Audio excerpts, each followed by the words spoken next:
যে পুরুষের চেহারা দেখে অনেক বেশি স্ট্রং মনে হয়, আসলে সেই পুরুষটা সবচেয়ে বেশি গোপনে একা কাঁদে। কারণ সে বোঝে তার এই শুষ্ক চেহারা দেখার বয়সটা এখন আর বাবা মার নাই, আর বন্ধুরা সবাই এখন নামে মাত্র, আর ভাই বোন আত্মীয় স্বজন সবাই তো নিজেদেরকে নিয়ে ব্যস্ত। তখন তার কাছে একটাই অপশন থাকে, নীরবে গোপনে কষ্টগুলোকে হজম করা আর পরের দিন আবার কাজে চলে যাওয়া।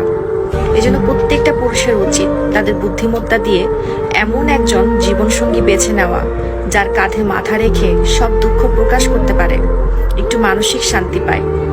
আর যে পুরুষের জীবনে এমন জীবনসঙ্গী না আসে, সেই পুরুষের জীবনটা টক্সিক হয়ে যায়, বিষাক্তময় হয়ে যায়। তখন সে চিন্তা করতে থাকে, আমার জীবনে একা থাকাই অনেক ভালো।